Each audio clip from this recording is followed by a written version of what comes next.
Hey guys, welcome back. So in the last lecture, we covered the different types of errors. But however, I wanted to show you one thing which I know wouldn't be a part of that and it couldn't be there. So that was the indentation error. So what that is that if, for example, I try to say if 5 is greater than 3, you're seeing the space that occurs. So this space is basically called as an indentation. So an indentation separates a block of code in Python. Alright, so when I write print and in here hello and Control Shift F10, as you can see we have hello that's getting printed. But if I remove these spaces and I run this, it's giving me the indentation error. So it needs to have an indentation.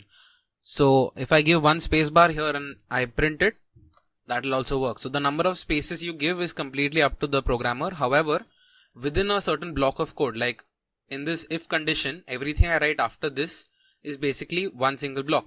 So in this I have to write the next one also over here itself. Alright, so here I can't have split words, so split spaces. So as you can see here it's printing hello world, but the minute I add another space over here and I try to print this, I'm getting an indentation error. Alright, so that was indentation error. And now without further ado, let's head into variables. So variables are basically a container for storing data value. Alright, so Python has no particular command or anything for declaring a variable. It's simply assigned the moment you assign a value to it. So when I say x is equal to 5, that's it. A variable x has been declared. Similarly, if I say y is equal to John, that's it. A variable is done. Alright, and if I print this, alright, Control Shift F10, there you can see 5 and John. Alright, so this is how you can create variables. Alright, so you don't need to declare a certain type of a variable also. So if you noticed here, John is basically a string type of variable, whereas 5 is basically an integer. Alright, so I didn't really declare any certain type and it automatically took it in. Okay, so now looking at the next part, if you give x is equal to 5 and then you say x is equal to John, and if I try to print x, Control Shift F10, you see John is now the value of x. So whatever is the last declared value of x, that value gets stored as the value that it carries. Okay, so now x is equal to 5, F10, you can see 5 is getting printed. When I write x is equal to John and I print this, it shows me John. Okay, so it changes its type also. So this was an integer type of a variable and then it became a string type variable, but it didn't really have a problem with that. Okay, then comes casting, which is something that you can do where you check the data type. Okay, or basically you're casting the data type. So in this scenario, when x is equal to 5, let's also write y is equal to 5, z is equal to 5. Now here I want to convert x to a string. So when I want to convert x to a string, I'll write str and I'll put 5 in a bracket. Similarly, if I want to convert this to an integer, I'll just do this, and if I want to convert it to a float, I'll do this. Now if you print x, print y and print z, there you go. So in this case, this 5 is basically a string, this 5 is basically your integer, and this 5 is basically your float. Alright, so if you want to see the type and you don't trust me, then we can check the type for it. So again, we'll use the print type function, and in that we'll have x, and let me copy this and change this to y and this to z. There you go. As you can see, it's showing you that the first one, which is X, is string, Y is an integer type of class, and Z is a float type of class. Alright.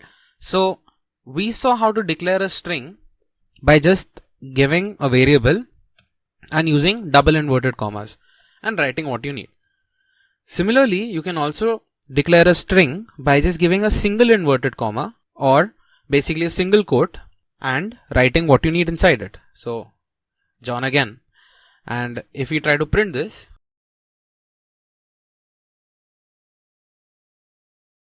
there you go. John comes in both. So basically both of them are strings. Another important thing about variables is that if I write X is equal to 4 and here I write capital X is equal to 6. This value of X, which is 4, does not change to 6 because these are two separate variables. Let me change them to A in fact, because X almost looks the same. Alright, so there we go. So if I try to print A, as you can see, it's 4. And if I try to print capital A, it's 6. Alright, so basically what I want to highlight over here is that variables are basically case sensitive. Alright, then comes variable names. So when I say variable names, this letter A is basically the name of a variable. Alright, so you can assign whatever you want, right? There are certain rules that needs to be maintained. So a variable can have a short name, alright? So like A, B, C, D, E, F, G, whatever you need, or a more descriptive name like age, car name, or total volume. These are certain variables that you can declare, okay? But there are certain rules in this as well. So a variable must start with a letter or the underscore. So you can use an underscore and then start the name of variable. Alright, you can do this, or you can also start with a letter as we saw.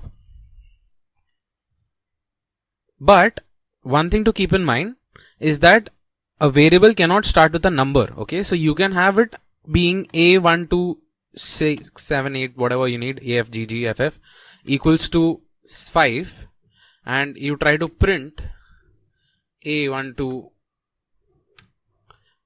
whatever it is, you'll get the value as 5. But you can't do this in the other way. So you can't say 2AF whatever equals to 5. So you're seeing it's already giving you this over here, right? But if you even try to print it,